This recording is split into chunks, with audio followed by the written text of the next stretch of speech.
சற்று முன் கிடைக்கப்பெற்ற மிக மிக முக்கியமான செய்தி ஒன்று வெளியாகி உள்ளது.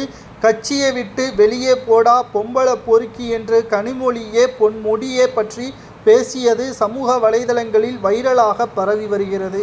பெண்களை அவமானப்படுத்தும் விதமாகவும் குறிப்பிட்ட சமூகத்தினரை அவமானப்படுத்தும் விதமாகவும் திமுகவின் துணை பொதுச்செயலாளரும் திமுகவின் மிக முக்கியமான அமைச்சராக இருக்கக்கூடிய பொன்முடி அவர்கள் பதவி பறிக்கப்பட்டது பேசும்பொருளாக மாறியிருக்கிறது.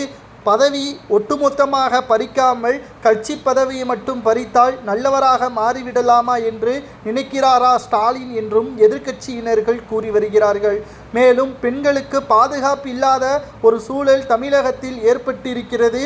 முதல் முறைதான் இந்த பிரச்சனை வந்துள்ளதா என்று பார்த்தால் இதற்கு முன்னால் பெண்களுக்கு இலவச பேருந்தை ஓசி என்று கடுமையாக விமர்சனம் செய்தார்கள். இலவசம் பெண்களுக்கும் கொடுக்கப்படுகிறது என்று கூறாமல் அவர்கள் ஓசியில் செல்கிறார்கள். பெண்கள்தான் ஓசியில் செல்வதற்கு திட்டத்தை கொண்டு வந்தார்களா?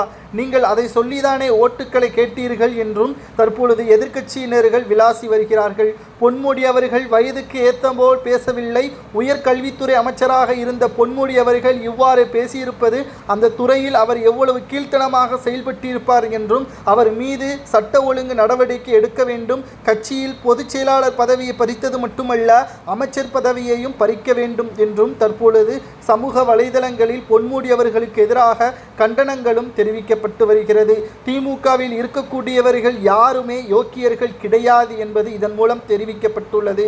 முதல் முறையாகத்தான் கனிமொழி அவர்கள் பொன்முடி பற்றியான உண்மையை போட்டுடைத்திருக்கிறார். நிச்சயம் பொன்முடி அவர்கள் பேசியது தவறுதான். ஏனென்றால் கனிமொழியும் ஒரு பெண். இதற்கு கனிமொழி வாய் திறக்காமல் இருந்திருந்தால் நிச்சயம் கனிமொழியையும் கேவலமாக பேசியிருப்பார்கள். முதலாவதாக அவர்தான் கண்டனத்தை தெரிவித்தார். அடுத்ததாக திமுகவின் தலைவரும் தமிழக முதல்வருமான ஸ்டாலின் அவர்கள் பொன்முடியின் துணை பொதுச்செயலாளர் பதவியை பறித்திருக்கிறார். ஆனால் அவர் கைவசம் இருக்கக்கூடிய வனத்துறை அமைச்சர் பதவி இன்னமும் அவர்தான் வகித்து வருகிறார். அவரது அமைச்சர் பதவியையும் பறிக்க வேண்டும். ஏற்கனவே சொத்து குவிப்பு வழக்கில் பொன்முடியும் அவரது மனைவி விசாலாட்சியும் வயது மூப்பின் காரணமாக நீதிமன்றத்தில் மேல்முறையீடு செய்து முன்ஜாமீனும் பெற்று வருகிறார்கள். தற்பொழுது அந்த ஜாமீனையும் ரத்து செய்து பொன்முடியை சிறையில் அடைக்க வேண்டும். தமிழக அமைச்சரை இவ்வாறு இருந்தால் தமிழகத்தில் எப்படி பாதுகாப்பு இருக்கும் என்று பலரும் கேட்டு வருகிறார்கள்.